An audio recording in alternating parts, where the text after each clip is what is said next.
Hi, good morning, my dear student. Today we are going to discuss your class 11th history, chapter Changing Cultural Tradition. My dear student, in this chapter, in this chapter, today what we read? Today we will try to understand the next topic, the aspiration of women. So, class 11th history chapter changing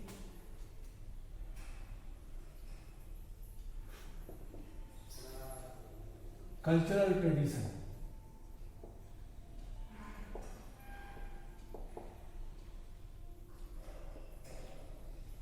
This is your topic, this is your chapter which we read. And today we will focus the topic, the aspiration.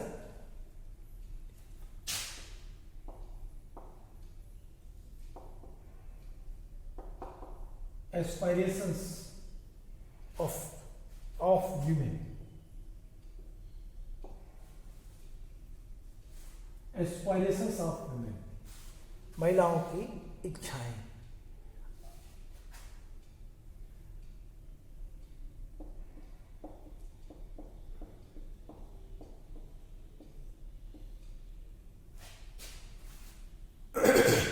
So, my dear student, before this topic, we have discussed the new concept of human being. New concept of human being. ये topic हम लोगों ने इस topic के पहले पढ़ा और इस टॉपिक में हम लोगों ने कई सारे इंपॉर्टेंट पॉइंट्स को देखा. जैसे क्या क्या इंपॉर्टेंट पॉइंट्स थे, which I remind you before start the topic. Aspirations of women's में एक नई जो व्यवस्था शुरू हुई जब धर्म की जो I mean to say that the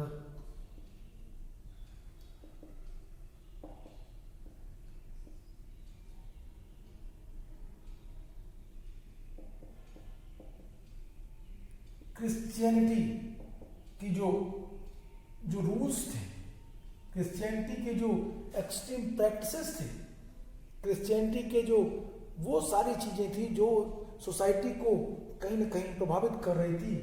Christianity के what I am telling you the word which is used in your book, the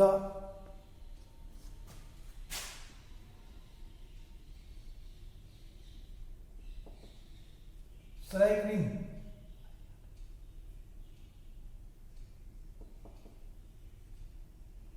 ये जो वर्ड है जो ढीला कर रहा है ढांचा, धर्म का ढांचा. My dear student, the स्लैकनिंग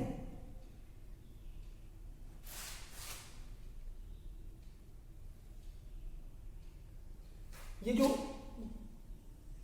church के धार्मिक बंधनों के ढांचों को कमजोर कर रही थी. सेकेंड थिंग्स, ह्यूमनिज्म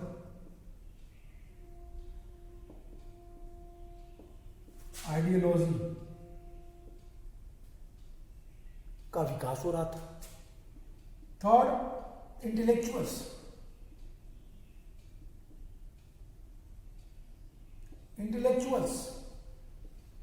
जो आए, नए नए विचारक, नए नए विद्वान, जिन लोगों ने धर्म की चीजों पे चोट की, उन चीजों पे जो इररिलेवेंट थी, जो रिचुअल्स थी, जो कुछ ज्यादा ही बढ़ा चढ़ा के मानव की स्वतंत्रता को कंट्रोल कर रही थी.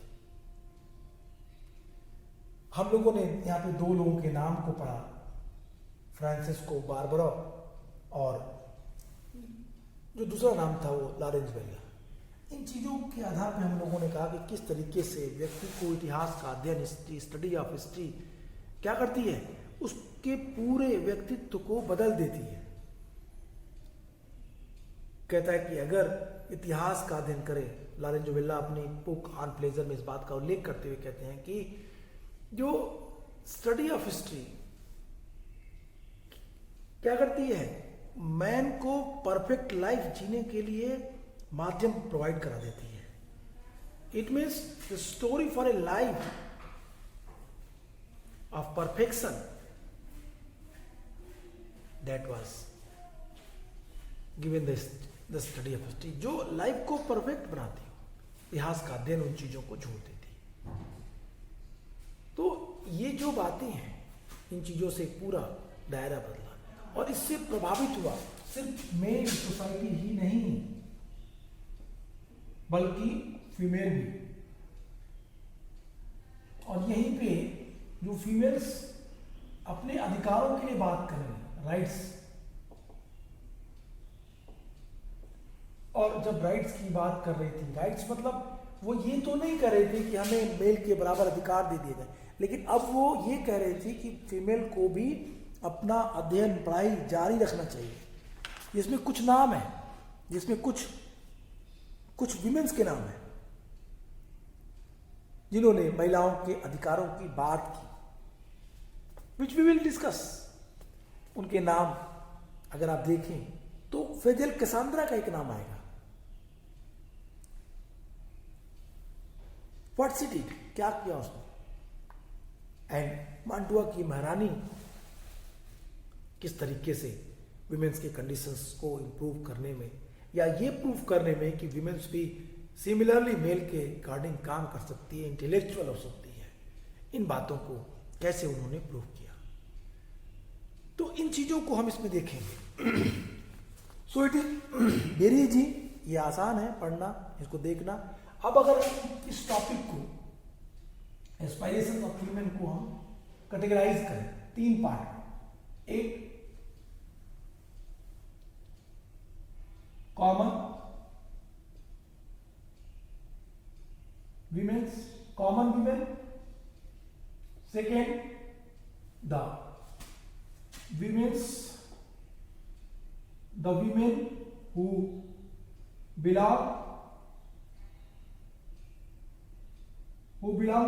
who belong to rich family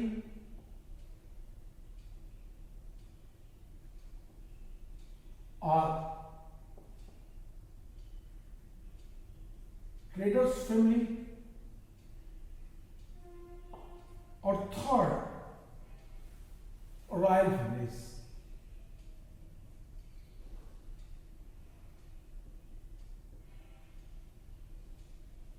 royal families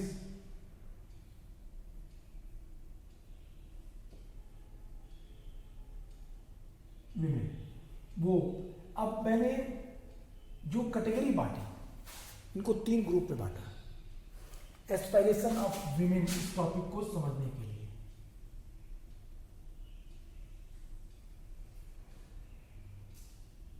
we can easily understand to categorise in 3 parts: the common women, the rich families are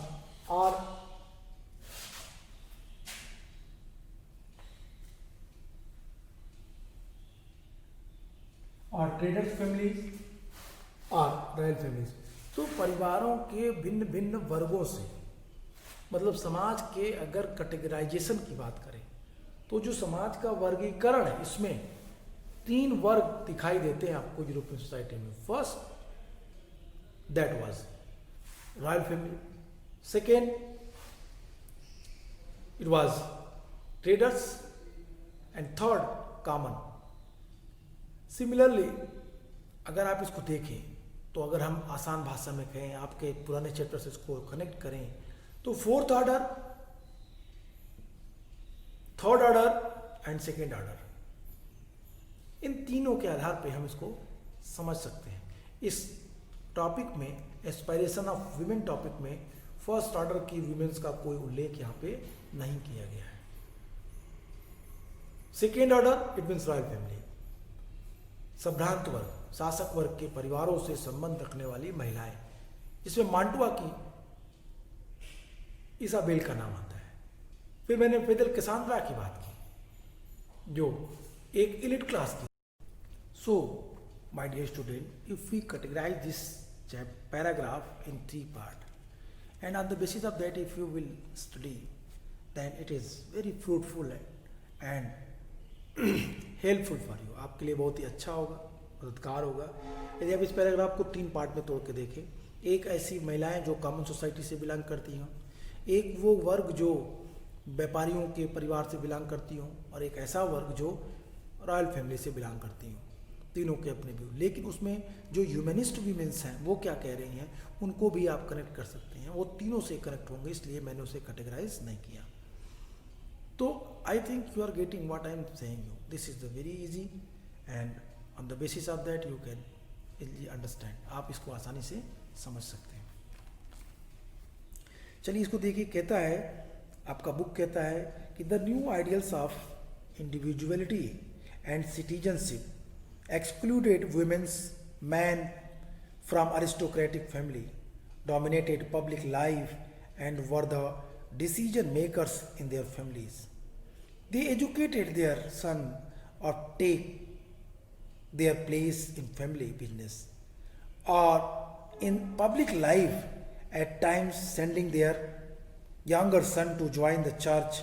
Although their dowries were invested in family business, women generally had no say in how their husbands should run their business. Often marriage were intended to strengthen business alliance. If an adequate dowry could not be arranged, daughters were sent to convents to live the life of man. Obviously, the public role of women was limited and they were looked upon as the keepers of the households. My dear student, what I am telling you, अगर इस paragraph को देखिए तो यहाँ पे 3-4 बातें कहता है। पहली बात कि जो सोसाइटी थी 14 to 17 सेंचुरी की, उस सोसाइटी में जो समाज था, उस समाज में महिलाओं की स्थिति कैसी थी। तो कहता है वीमेंस कंडीशन जो है, जो महिला हैं वो पूरी तरीके से मैन डोमिनेट सोसाइटी के ऊपर डिपेंड थी, कंट्रोल होती थी मैन डोमिनेट सोसाइटी से।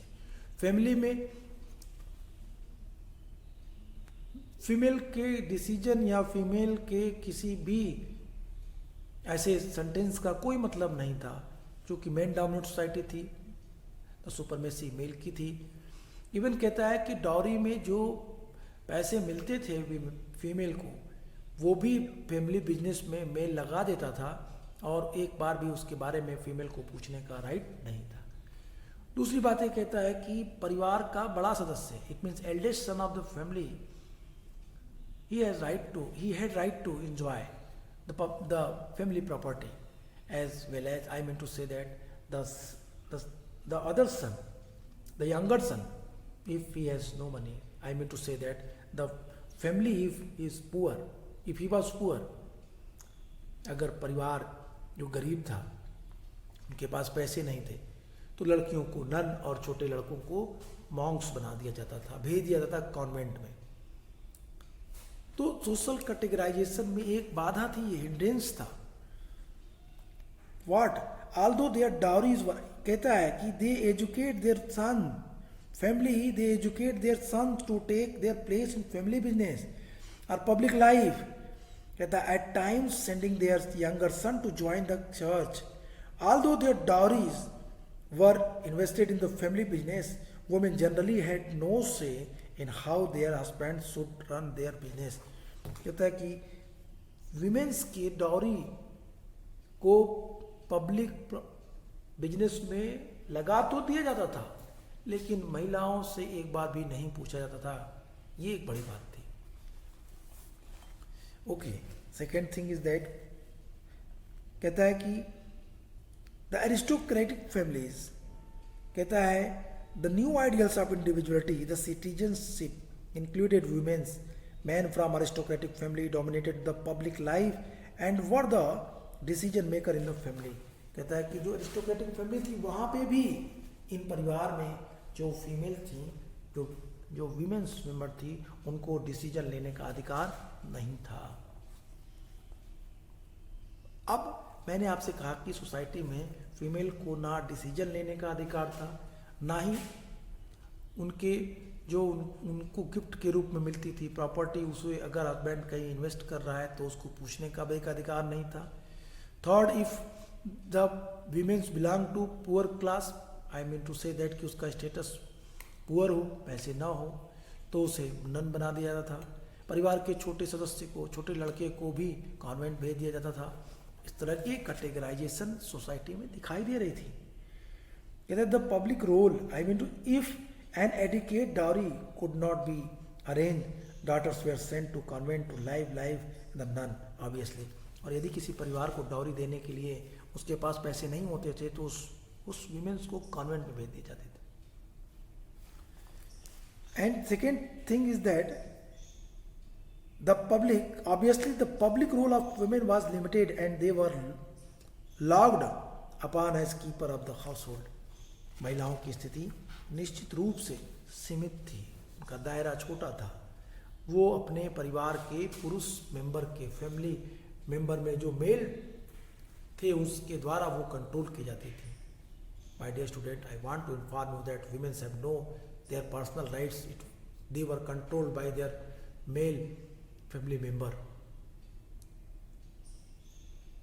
She cannot ask for their right in their family. The condition is very dull. Women, she had no money for dowry,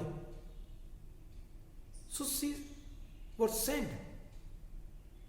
वहां पे उनको कॉन्वेंट में भेज दिया जाता था। तो फाइनली हम कह सकते हैं कि महिलाओं की स्थिति क्या थी, पूरी तरीके से पुरुषों पे निर्भर थी, डिपेंड थी। Dear student, the position of women in families of merchant however was somewhat different. अब मर्चेंट की जो फैमिली थी, जो ट्रेडर्स की फैमिली थी, वह पे विमेंस की कंडीशन थोड़ी सी डिफरेंट थी, थोड़ा सा अलग था। कैसा अलग था?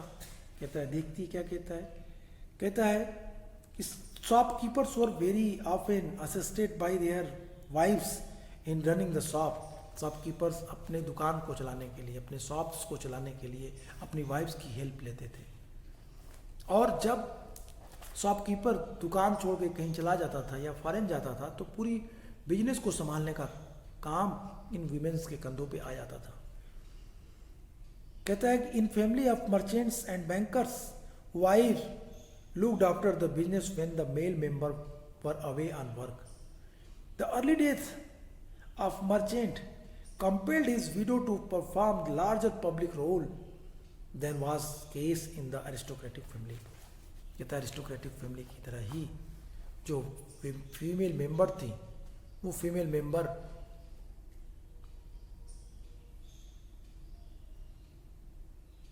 अपने पति की मृत्यु के पश्चात, जो मर्चेंट्स फैमिली की थी, उनके पति की मृत्यु के पश्चात उनको अपना बिजनेस संभालने के लिए महत्वपूर्ण काम करना पड़ता था।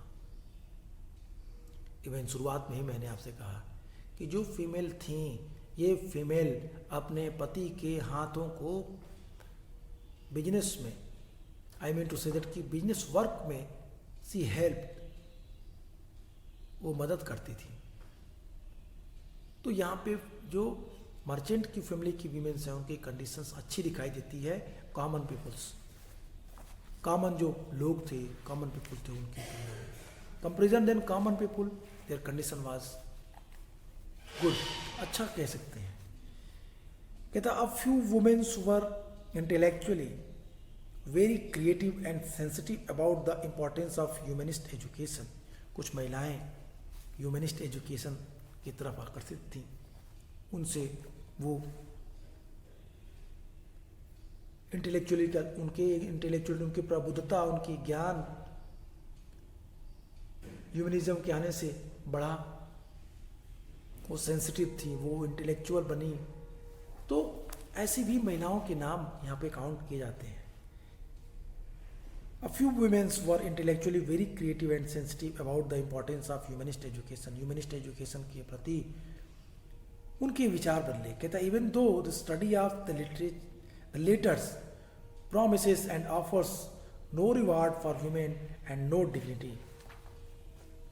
कहता है उसमें से कुछ महिलाएं, कुछ ग्रुप्स के लोग थे जो ये कहते हैं, ये सोचते हैं ऐसे। कुछ महिलाएं बौद्धिक रूप से बहुत रचनात्मक थी और मानववादी जो ह्यूमनिस्ट जो आइडियोलॉजी थी, एजुकेशन था, उसके प्रति संवेदनशील थी। वेनिस निवासी कैसेंड्रा फिदेल का नाम आता है, जो ये कहती हैं यद्यपि जो फीमेल हैं, जो वीमेंस हैं, उनको शिक्षा से न तो पुरस्कार मिलेगा और न ही किसी प्रकार का सम्मान, लेकिन फिर भी उन्हें अपना अध्ययन करना चाहिए, पढ़ाई स्टार्ट रखनी चाहिए। फिदेल कैसेंड्रा कहती हैं इस बात को। A few women, I mean to say that even though the study of letters promises and offers no reward for women and no dignity, कोई सम्मान नहीं देगा, कोई पुरस्कार नहीं देगा, letter promise and offers no reward for women and no dignity, even though the study, लेकिन फिर भी उसे पढ़ना चाहिए। Wrote the Ventian Cassandra Fidel, 1465 to 1558. Every woman ought to seek and embrace these studies. She was one of the beautiful of women who questioned the ideals the women were incapable of achieving the qualities of humanity. Humanist scholar Fidel was known for her proficiency in Greek and Latin and was initiated to give the auditions at the University of Padua. Orientation के लिए Fidel Cassandra को Padua universities में बुलाया गया कि आए, वो वहाँ पे स्पीच दे, अपनी बातों को कहें, लोग उनसे प्रभावित थे। इट मीन्स ह्यूमनिस्ट आइडियोलॉजी ने एक बड़ा बदलाव किया, सोशल चेंजेस को, और इस सोसाइटी को उन्होंने एक नए रूप में परिवर्तित किया। लोगों को ये सोचने के लिए मजबूर कर दिया कि वीमेंस भी सोसाइटी का पार्ट है और उन्हें भी पढ़ने का उतना ही अधिकार है जितना दूसरों को। Actually that was the starting time, so that's why little bit amount of the so I mean to say that the male or female, they are attracted with this ideology, but this was the base. After that, what happened? The numerous people, they felt that the statement of Fidel Cassandra, that was right. Every women's, without this type of thinking that if we become intellectual, if we literate, then we were rewarded, we were live in this life in a dignified form.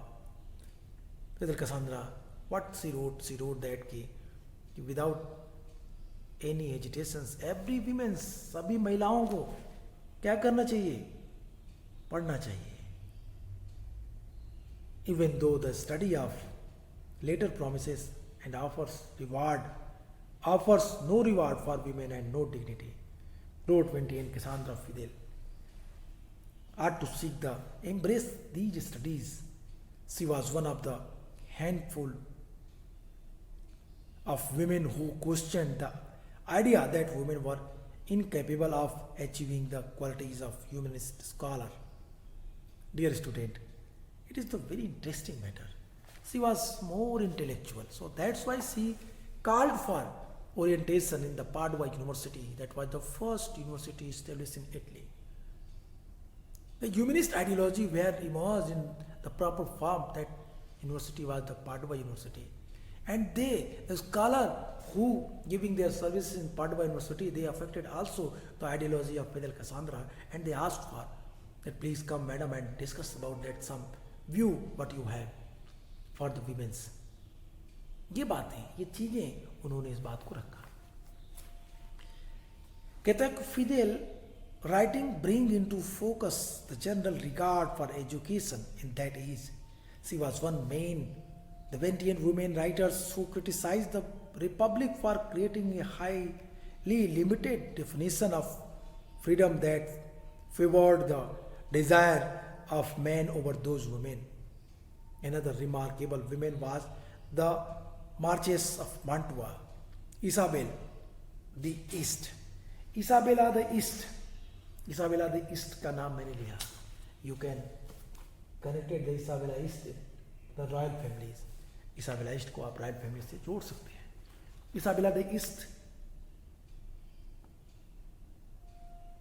1474 to 1539, she ruled the state while her husband was absent, and the court of Mantua, a small state, was famed for its intellectual brilliancy. Women's writing revealed their convictions that they should have economic power, property, and education to achieve an identity in the world dominated by men. So, if you will minutely observe about that whole discussion, what we discussed today, then you have clear view, स्पष्ट बात होगी आपके पास कि किस तरीके से आपने पूरी चीज़ों को देखा। आइए इन चीज़ों को मैं एक बार फिर से ये आसान शब्दों में एक्सप्लेन करता हूँ। Let us come and I will try to explain these all paragraph in the very easy sentence. Actually, what I deliver you, that is bilingual, but I am going to explain the whole paragraph in Hindi in the easy language. It is very helpful for you to understand this topic, the aspiration of women. My dear student, मैंने आपसे बताया था कि किस तरीके से women's की conditions उस समय बदली, सोसाइटी में किस प्रकार की महिलाएं थीं और ह्यूमनिज्म आइडियोलॉजी ने किस तरीके से इनको प्रभावित किया। इन तीनों चीज़ों के आधार पे हमने पूरे एस्पिरेशन ऑफ वीमेंस को पढ़ सकते हैं। इंडिविजुअलिटी और सिटीजनशिप के नए विचारों से महिलाओं को दूर रखा गया था। What is the meaning of individuality? आपकी व्यक्तिगत स्वतंत्रता क्या है, इस बातों से, और आपके नागरिक अधिकार क्या हैं, इस बातों से महिलाओं को दूर रखा गया था। सार्वजनिक जीवन में जो प्रॉस्परस फैमिली थी, एलिट क्लास के लोग थे, उसमें कंट्रोलिंग पुरुषों के हाथ में थी, मेल फैमिली के मेल मेंबर्स के हाथ में थी। That's why I am saying that during 14 to 17th century the society was man dominated, society was controlled by the male member of the family. It means we can say that the man dominated society that was running on. My dear student, अब यहाँ पे कुछ चीज़ों को और मैंने आपसे कहा था। मैंने कहा था परिवार जब मैन डोमिनेट होगा तो पुरुष ही महत्वपूर्ण निर्णय लेगा। उसमें के लोग अपने लड़कों को ही एजुकेशन देते थे, प्रोवाइड कराते थे, शिक्षा देने का काम सिर्फ लड़कों को ही दिया जाता था। जिसके बाद लड़के उनके जो पैटर्नल वर्क थे, ऑक्यूपेशंस थे, उसमें अपनी जिम्मेदारी उठा सकें, ऐसा उन लोगों का मानना था। इसलिए सिर्फ लड़कों को ही एजुकेट किया जाता था, फीमेल को नहीं, महिलाओं को नहीं। कभी कभी वे अपने छोटे लड़कों को धार्मिक कार्य के लिए चर्च को सौंप देते थे, कॉन्वेंट में भेज देते थे। तथापि महिलाओं के लिए यह अधिकार नहीं था कि वे अपने पति के को कारोबार चलाने में कोई राय दें। भले ही उनकी डाउरी की जो डाउरी में मिले हुए धन थे वो उनके हस्बैंड अपनी जो बिजनेस हो उसमें वो लगा दें, फिर भी महिलाओं को ये अधिकार नहीं था कि वो उस पर कुछ क्वेश्चन पूछ सकें, कुछ क्वेश्चन कर सकें। प्राय जो मर्चेंट्स फैमिली के लोग थे, ये लोग मैत्री संबंध को बनाने के लिए भी शादियाँ एक परिवार से दूसरे परिवार में इन लड़कियों की करते थे। ये कनेक्टिविटी, ये एक दूसरे के को मजबूत करने के लिए, व्यापारिक संबंधों को मजबूत करने के लिए भी शादियों का सहारा लिया जाता था। अगर पर्याप्त दहेज का प्रबंध नहीं हो पाता था तो जो शादीशुदा लड़कियों को ईसाई मठों में नन बनाने के लिए भेज दिया जाता था। आमतौर पर कॉमन लाइफ में, सार्वजनिक जीवन में महिलाओं की भागीदारी बहुत सीमित थी। उन्हें घर परिवार को देखने के लिए बाध्य कर दिया जाता कि आप सिर्फ डोमेस्टिक वाइफ के रूप में ही अपनी लाइफ को स्पेंड करें। ये चीज़ें क्लियर कर दी जाती थी। व्यापारी परिवारों में महिलाओं की स्थिति कुछ भिन्न थी। दुकानदारों, इट मीन्स मर्चेंट्स की जो वाइफ्स थीं, वो दुकान चलाने में, शॉप्स को चलाने में प्रायः हेल्प किया करती थी वो अपने हस्बैंड की। जो मर्चेंट्स थे, जो मनी लेंडर्स थे, बैंकर्स थे, उनकी पत्नियां परिवार के कारोबार को उस स्थिति में संभालती थी जब उनके पति लंबे समय के लिए कहीं दूर दराज के स्थानों में व्यापार के लिए जाते थे। एलिट क्लास के परिवारों के विपरीत व्यापारी परिवार में यदि व्यापारी की कम उम्र में मृत्यु हो जाए, मर्चेंट्स कम उम्र में मर जाए, तो उसकी पत्नी सार्वजनिक जीवन में बड़ी भूमिका निभाने के लिए बाध्य रहती थी। आई मीन टू से what I am telling you, I hope you have remember I told you that if their husband died in the little bit, I mean to say that the family life during that time, in this condition, the merchant's family women, she were helpless, she compelled to manage their family work, I mean to say that कि पूरे व्यापार को वो control करती थी। इस काल में कुछ महिलाओं के नाम मैंने लिया जो इंटेलेक्चुअल थी, जो ह्यूमनिस्ट विचारधारा से प्रभावित थी। उसमें मैंने वेनिस की निवासी कैसांड्रा फेदेल का नाम लिया। यद्यपि महिलाओं को, कैसांड्रा फेदेल लिखती हैं कि यद्यपि महिलाओं को शिक्षा न तो पुरस्कार देती है और न किसी का सम्मान का आश्वासन, तथापि प्रत्येक फीमेल को, प्रत्येक महिला को सभी प्रकार की शिक्षा को प्राप्त करने की इच्छा रखनी चाहिए और उसे ग्रहण करना चाहिए। सब प्रकार की शिक्षा वो ग्रहण करे, उसे अपने मन में अपने को एजुकेट बनाने की भावना रखनी चाहिए। वही समय थोड़ी सी महिलाओं में से एक ऐसी महिला थी जिन्होंने तात्कालिक विचारधारा को चुनौती दिया कि एक मानववादी विद्वान के गुण एक महिला के पास नहीं हो सकते, ऐसा कैसे हो सकता है। फेदेल का नाम यूनानी और लैटिन भाषा के विद्वानों के रूप में विख्यात है। पाडुआ यूनिवर्सिटीज में उनको ओरिएंटेशन के लिए बुलाया गया। फेदेल की रचनाओं से ये बात सामने आती है कि इस काल में सब लोग शिक्षा को बहुत महत्व देते थे। वे वेनिस की अनेक लेखिकाओं में से एक जिन्होंने गणतंत्र की आलोचना की, और वो आलोचना क्रिटिसाइज करते हुए रिपब्लिक की कहती है ये बात कि स्वतंत्रता की एक बहुत सीमित परिभाषा निर्धारित करने के लिए की है, जिसमें महिलाओं की अपेक्षा पुरुषों की इच्छा का ज़्यादा समर्थन किया गया है गणतंत्र में। इस काल रिपब्लिक में इस काल की एक अन्य प्रतिभाशाली महिला थी मांटुआ की मार्चेसा इसाबेल दइस्ते।